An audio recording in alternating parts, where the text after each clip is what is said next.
समय के साथ साथ राजा कृष्णदेव राय की माता बहुत वृद्ध हो गई थी।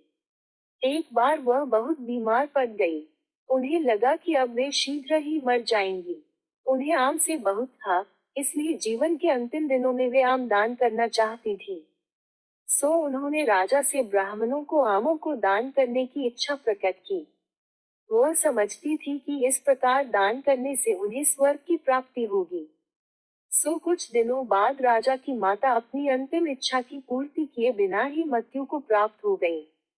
उनकी मृत्यु के बाद राजा ने सभी विद्वान ब्राह्मणों को बुलाया और अपनी मां की अंतिम अपूर्ण इच्छा के बारे में बताया।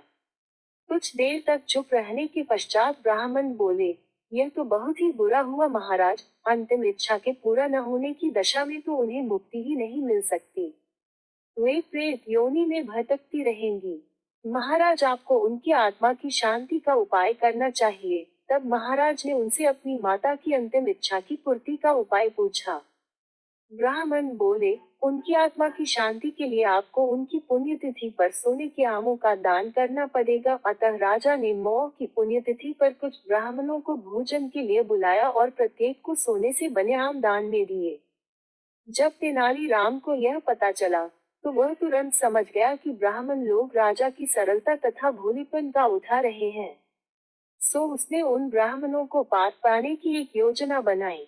अगले दिन तेनालीराम ने ब्राह्मणों को निमंत्रण पत्र भेजा। उसमें लिखा था कि तेनालीराम भी अपनी माता की पुण्यतिथि पर दान करना चाहता है, क्योंकि वह भी अपनी एक अधूरी इच्छा लेकर मरी थी।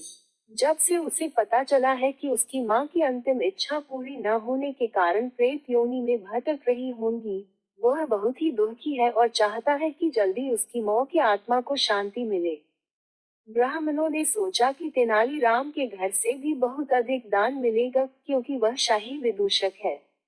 सभी ब्राह्मण निश्चित दिन तेनालीराम के घर पहुंच गए। ब्राह्मणों को स्वादिष्ट भोजन परोसा गया। भोजन करने के पश्चात सभी दान मिलने की प्रतीक्षा करने लगे। तभी उन्होंने देखा कि तेनालीराम लोहे के सलाखों को आग में गर्म कर रहा है। पूछने पर तेनालीराम बोला, मेरी माँ फोड़ों के दर्द से परेशान थी।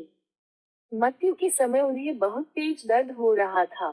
इससे पहले कि मैं गर्म सलाखों से उनकी सिकाई करता, वह मर चुकी थी। अब उनकी आत्मा की शांति के लिए मुझे आपके साथ वैसा ही करना पड़ेगा, जैसी कि उनकी अंतिम इच्छा थी। यह सुनकर ब्राह्मण बौखला गए।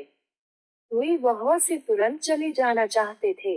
वे गुस्से में तेनालीराम से बोले कि हमें गर्म सलाखों से दागने पर तुम्हारी मौ की आत्मा को शांति मिलेगी। नहीं महाशय, मैं झूठ नहीं बोल रहा।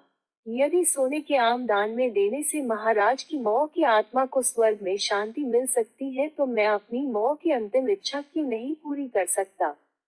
यह सुनते ही सभी ब्राह्मण समझ गए कि तेनालीराम क्या कहना चाहता है।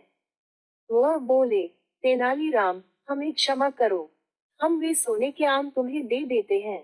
बस तुम हमें जाने दो। तेनालीराम ने सोने के आम लेकर ब्राह्मणों को जाने दिया, परंतु एक लालची ब्राह्मण ने सारी बात राजा को जाकर बता दी।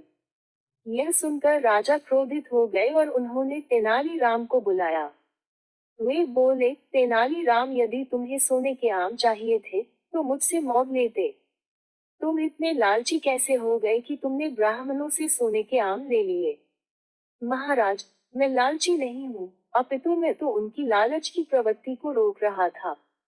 यदि वे आपकी मौ की पुण्यतिथि पर सोने के आम ग्रहण कर सकते हैं, तो मेरी मौ की पुण्यतिथि पर लोहे की गर्म सलाखें क्यों नहीं झेल सकते। राजा तेनालीराम की बातों का अर्थ समझ गए। उन्होंने ब्राह्मणों को बुलाया और उन्हें भविष्य में लालच त्यागने को कहा।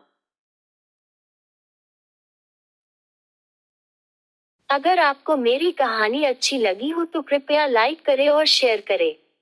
हमारे चैनल पर बने रहने के लिए चैनल को सब्सक्राइब करें और बेल आइकन को ऑल पर क्लिक करें, ताकि जब भी वीडियो अपलोड होगी उसकी नोटिफिकेशन तुरंत आपके पास पहुंचे। हमारे चैनल पर बने रहने के लिए धन्यवाद। जय हिंद, वंदे मातरम।